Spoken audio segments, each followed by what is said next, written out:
Hello everyone, how are you all? This is your host Debottam and you are listening to the podcast Better You, Better Life, a self-improvement and SIP podcast, season 1, episode 12. So today I would like to start with a small recap on what we have actually discussed in episode 11. In the episode 11, we have discussed about 9 probable ways on how to handle mistakes or failures.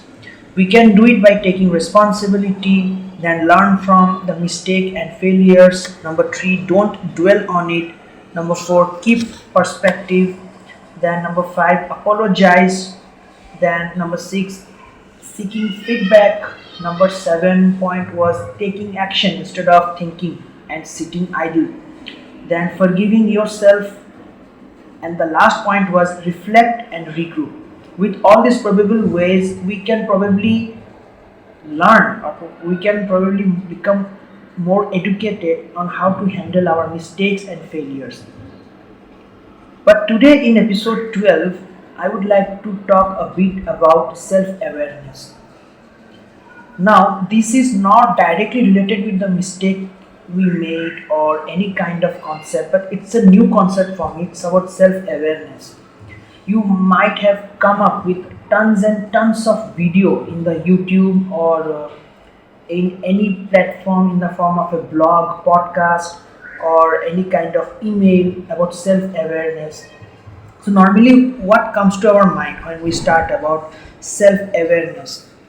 Normally it's all about, we think about some kind of healing mechanism, going for yoga, then also some kind of meditation, and then you will think that you will get some kind of superpower so that you became better, right?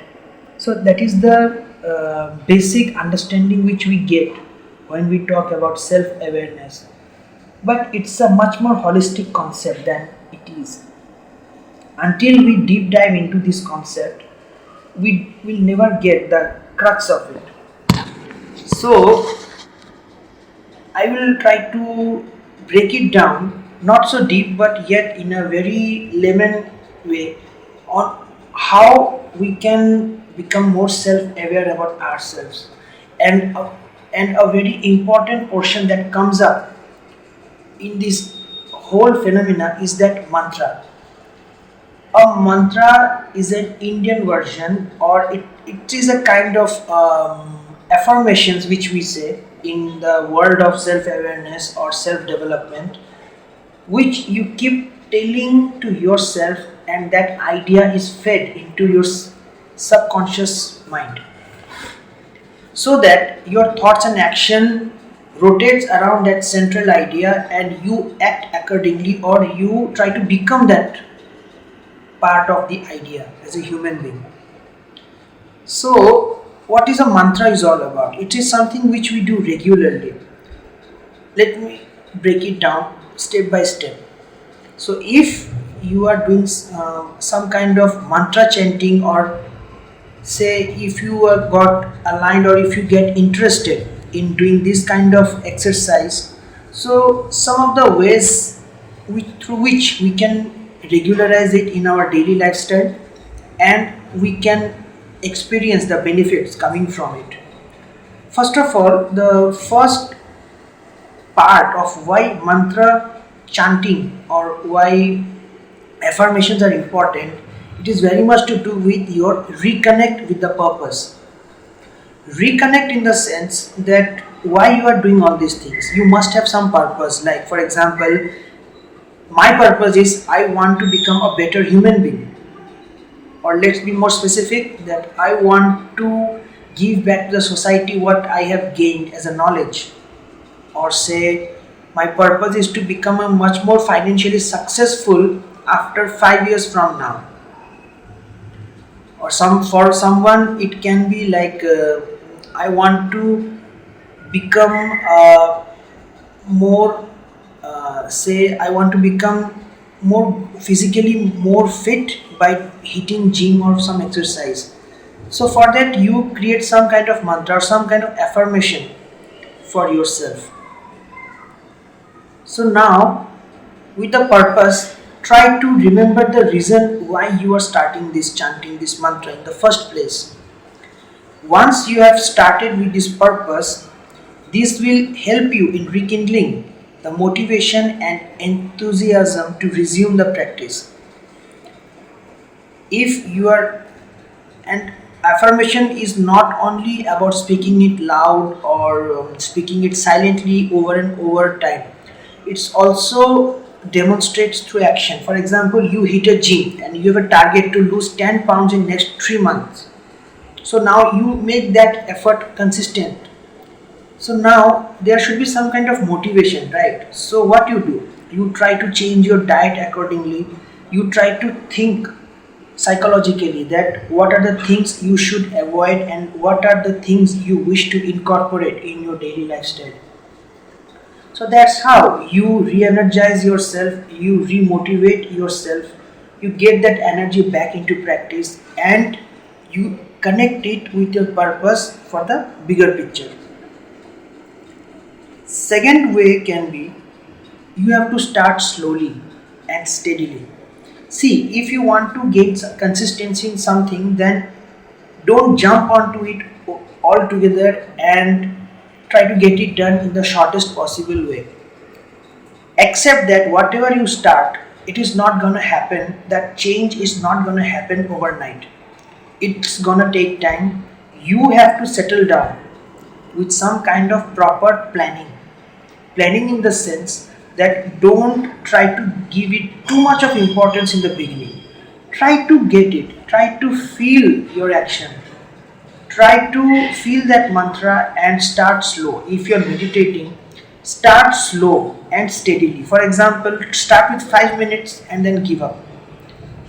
Slowly, when you see that you are settling down nicely, now you are very much fine with that 5 minute interval, then try to increase your time interval by 1 more minute, say 6 minutes or 7 minutes. Try over it for next few days, few weeks, and after that come to 10 minutes. Now over a period of time, now this might look very small effort in the long period, but when you accumulate so much of experience in 3 or 4 months, then you will see that this small change, a smallest change, will make a huge amount of improvement in your practice. So if you have been chanting any mantra regularly, it is always advisable to start slow and steady. Begin with a few repetitions and gradually increase the number of chants over time, as long as you feel comfortable. Now, if you are not in a proper frame of mind and you are just chanting, you will lose that interest, that enthusiasm dies down, and eventually you will give it up. Purpose is to continue, gain consistency. Purpose is to make it a habit for a long time so that you can experience its benefit in the long term.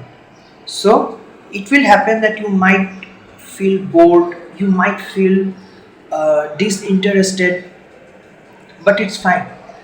As long as you are doing it, just do it. The moment you feel distracted, just give it up and do something else which interests you. So that's why it is always preferable to begin with a few repetitions and then gradually increase the number of chants over time. This will help you to avoid fatigue or boredom and thus attain consistency. In case of mantra chanting, people always also say that they should set up a routine. So you should see what time suits you the most. All of us are working here and there and we have a running lifestyle. So we hardly have any time for ourselves. Even in 24 hours, we have to find out a time which suits us the most. It can be midnight for someone, it can be early morning just before the sunrise, it can be in the hot afternoon, or it can be early evening, or after dinner or before dinner, whatever it is. Fix a time and place for chanting the mantra every day, for chanting that affirmation every day. Fixing a time, try to fix it like I said, 5 minutes, 6 minutes, 7 minutes, and you should sit in a place where you do it consistently. It's not that you have gone to some kind of movie theater and there you will start chanting. No, then it will not have any effect. Sit, suppose in your room, you choose a place where you feel comfortable the most. Go and sit there. It can be in some kind of asana or some kind of pose. It can be some kind of posture which you are more comfortable with, or simply it can be done with sitting cross-legged in the floor or maybe sitting in a chair. So try to find that convenient place and keep it reserved. Don't do any other activity in that place.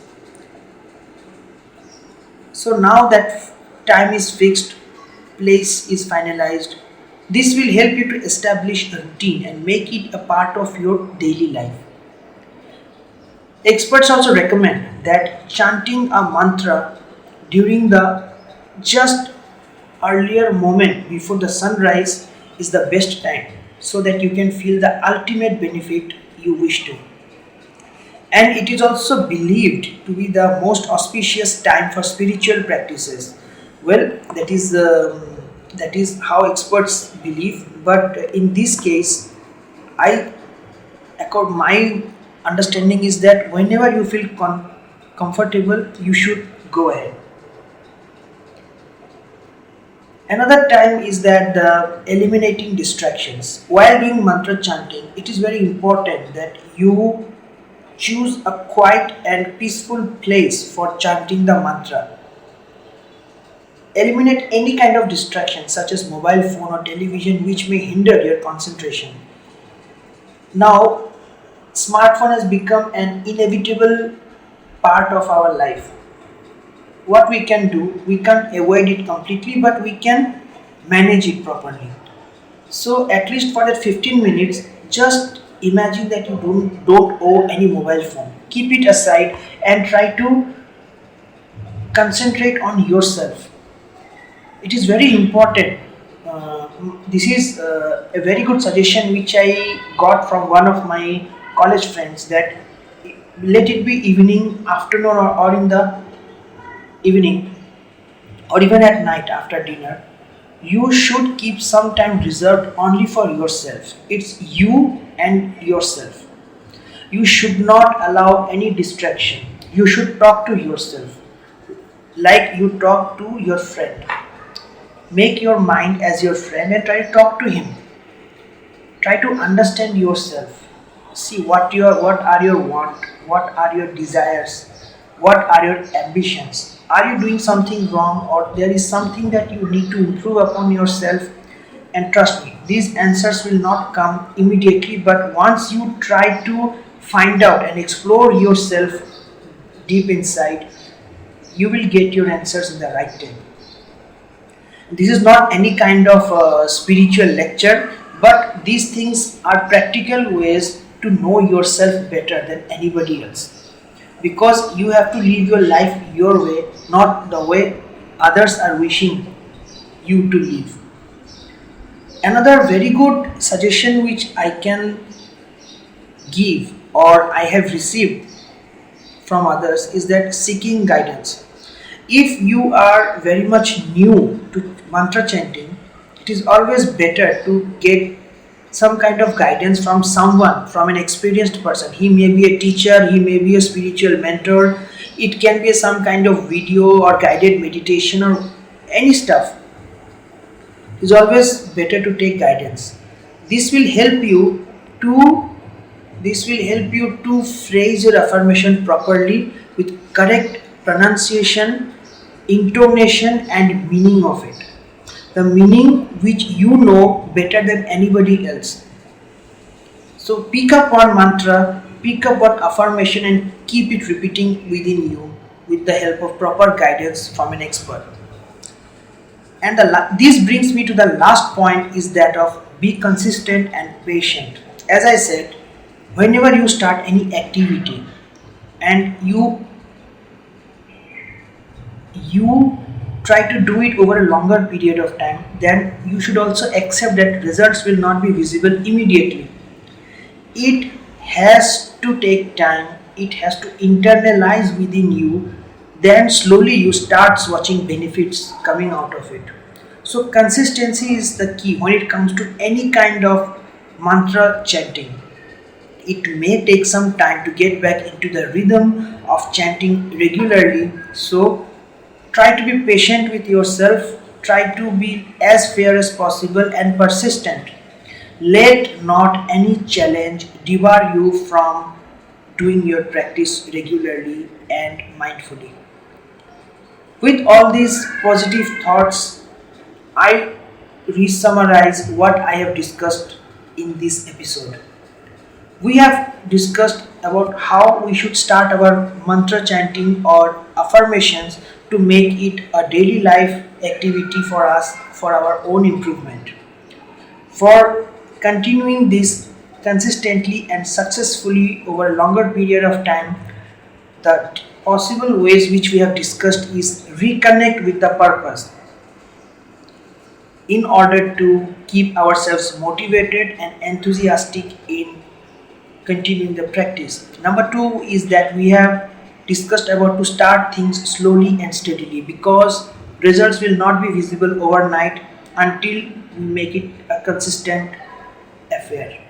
Then number 3 point was setting out a routine, fixing out a time and place for chanting every day, and try to find a time which is most convenient to you. Don't try to fix a time which others are suggesting you because they think it is better for you and which may not be the case. Number 4 point, we discussed about eliminate any kind of distractions. Choose a very quiet and peaceful place where you feel yourself. Avoid mobile phones or any kind of social media interference, television or any kind of crosstalk, any crowded place which can hinder your concentration. Number 5th point which we discussed is the seeking guidance. Seeking guidance from an expert or a spiritual mentor or from any kind of video or guided meditation to help you phrase out that affirmation or adopt that mantra successfully with correct pronunciation, intonation and meaning behind it. Understand it properly, and this brings to the last point of being consistent and patient with yourself. Be fair that things are not gonna bring results in a single day. It's gonna take some time. So try to get that rhythm as regularly as possible and see the benefits that's unfolding in you in a matter of time. With this positive note, with this concluding note, I thank you once again for listening to this podcast. I hope this episode was useful to you.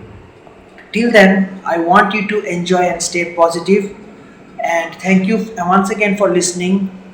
Till then, we meet again. Be happy, be healthy, and may God bless you with lots of abundance in life. Thank you so much. It's Debottam signing out.